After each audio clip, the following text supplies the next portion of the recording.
and that is black holes. And when we talk about black holes, it's like this outer space vortex, and it draws things into it. And I've always pondered, what is that? It's law of attraction. It's law of attraction, drawing that which is likened to itself. And it is the actual forming from the universe of those specific planets. It's the beginning of more. That's what the vortex always is. It's the beginning, it's the vibrational genesis of the gathering of components that will eventually be a physical manifestation. Wow. As you stand in a vortex, you are the vortex yourself. And the vortex around you is, in a sense, a projection of the vortex you are, of the nodal point you are, of the multidimensional being you each are.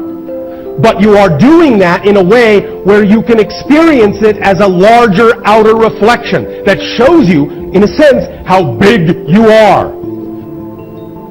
The vortex is you. It's a reflection of the true being, or shall we say a truer representation of the fuller being that you are. You know, we think of waves as like, you know, traces on an oscilloscope or something like that, but actually a wave is a three-dimensional vortex. I realized, oh my God, if this was in 3D, this would be a vortex along an axis of rotation.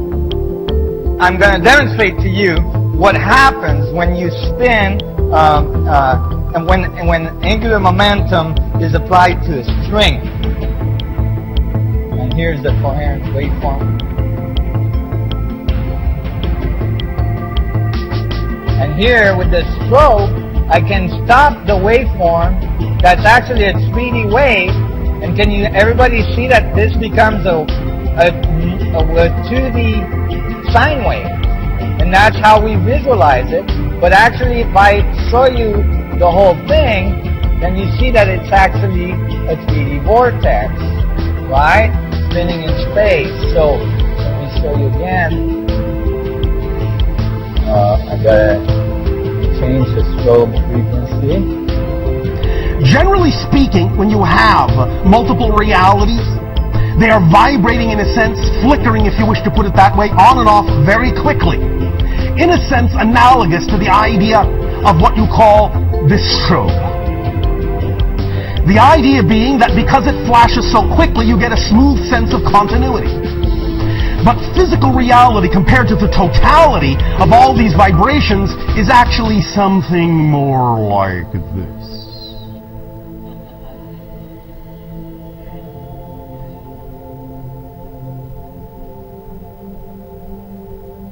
So, the idea is that physical reality is really a series. Motion in physical reality is really a series of these frozen moments.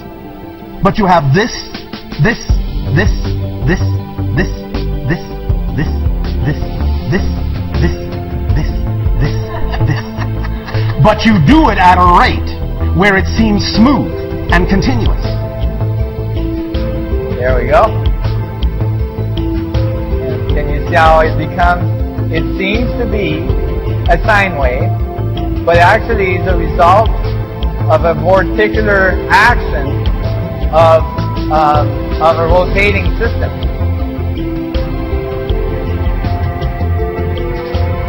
Here, that I'm describing the string not in terms of some, you know, esoteric 26-dimension theory, but actually as a structure of space-time torque itself, so that what we see is the electromagnetic field coming out as space-time torque radiating after it has been contracted into the system and forced angular momentum. And so that the feedback is continuous. And those lobe structures that are generated when the string goes into stable harmonics resemble very much the lobe structures that I was getting when the spheres are intersecting in this geometry.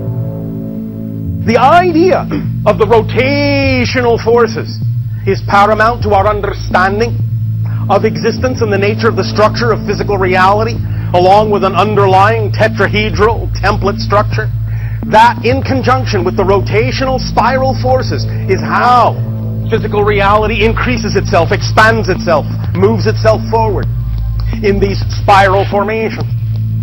Source remains non-resistant, and law of attraction responds to that non-resistant vibration, which is what creates this continual vortex of well-being that is the underlying basis of the eternal existence of all that is.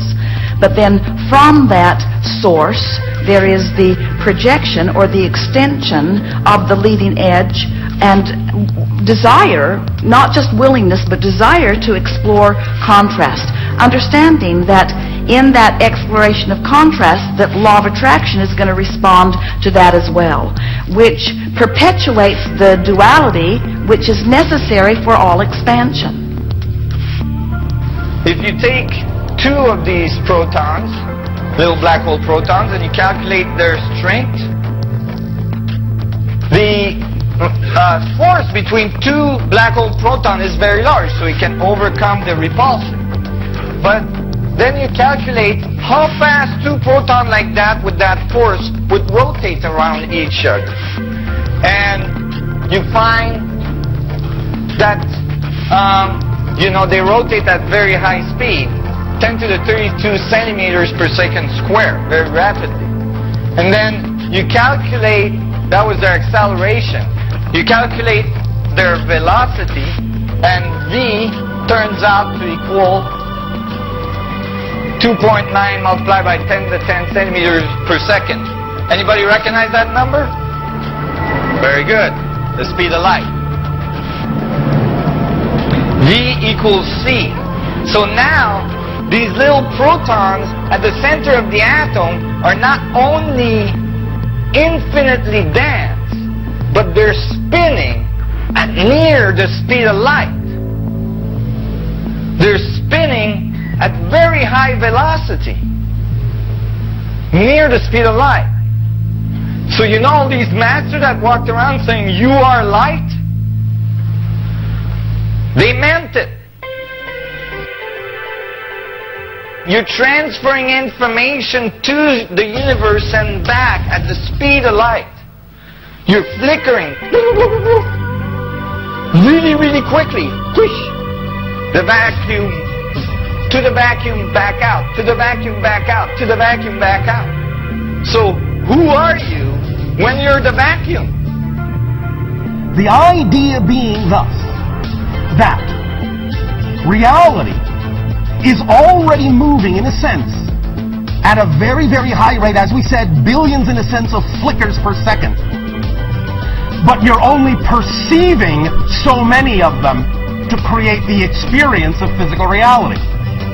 You can broaden that window of exactly how many flickers you're capable of perceiving and experiencing. And that's the whole idea. So, expansion, enlightenment, is really the process of stepping up your vibration, stepping up your frequency, so that you'll be able to match more of the beats, get in sync with more of the flickers, and thus be able to perceive more of the realities that exist already all around you, but which you find are now invisible to you if you do not actually vibrate at a rate that is commensurate with the ability to perceive more of those flickers. So what you see with your eyes is a vibrational interpretation. And what you hear with your ears is a vibrational interpretation. It's all about vibration that you're turning into reality by your ability to translate vibration.